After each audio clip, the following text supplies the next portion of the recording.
Halo dan salam sehat, jumpa kembali di channel YouTube Nerly Adria. Pertama-tama saya menyapa teman-teman semua. Apa kabar kalian? Saya berharap kalian dalam keadaan baik-baik ya. Amin. Baik, di video berikut saya akan bahas tentang HPP atau materi HPP.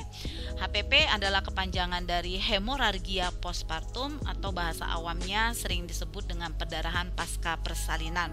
Sebelum kita lanjut ke materi, mari kita simak gambar berikut. Di sini ada gambar yang menunjukkan adanya perdarahan. Kemudian di sini ada gambar uterus, ya, gambar rahim. Kemudian di sini terlihat gambarnya seorang ibu sepertinya baru melahirkan, ya. Kemudian didampingin oleh keluarga. Kita fokus di bagian depan sini, ya, ada perdarahan. Kemudian di sini juga ada perdarahan di alas tempat tidurnya.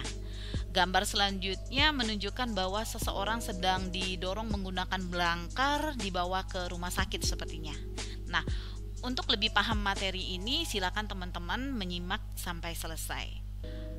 HPP adalah perdarahan pasca persalinan dengan jumlah perdarahan lebih dari 500 mili yang terjadi setelah seorang ibu melahirkan bayi secara vervaginam atau melahirkan secara normal. Atau dikatakan juga perdarahan yang terjadi lebih dari 1000 mili setelah persalinan abdominal atau yang sering disebut dengan persalinan dengan seksio caesaria, atau perdarahan yang terjadi dalam jumlah berapapun yang dapat menyebabkan instabilitas hemodinamik. HPP ini ada dua. Yang pertama HPP primer, yaitu perdarahan yang terjadi 24 jam pertama setelah lahirnya bayi.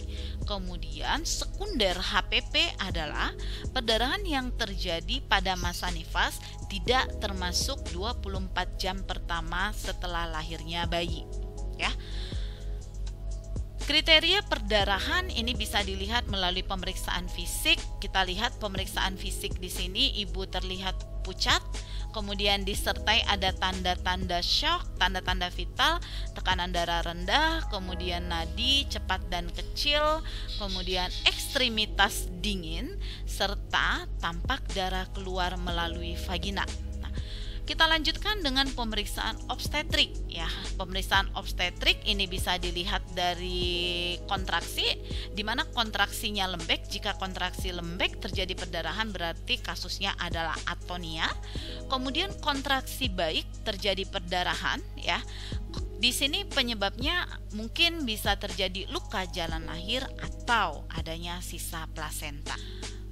Faktor predisposisi yang dapat menyebabkan terjadinya HPP adalah pertama penggunaan anestesi, kemudian partus lama, partus precipitatus, kemudian uterus yang terlalu tegang, ini bisa terjadi pada kasus hidramion, kemudian kehamilan gemeli, kemudian solusio plasenta, plasenta previa, dan riwayat kehamilan sebelumnya.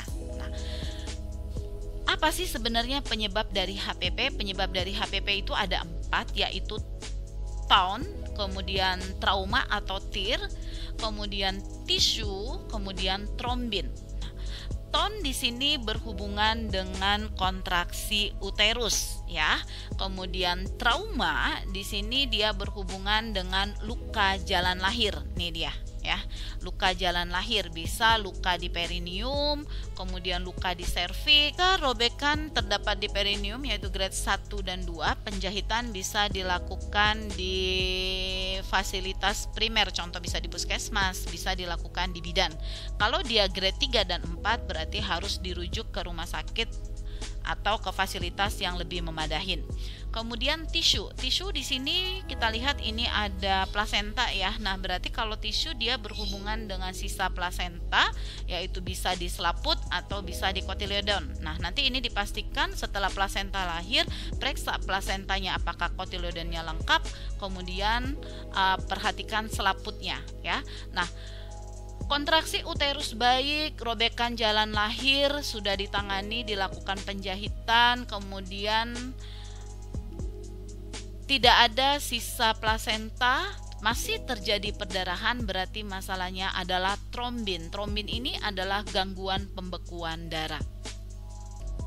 Baik, cukup sekian video berikut. Like jika video ini membantu, komen jika ada pertanyaan. Terima kasih.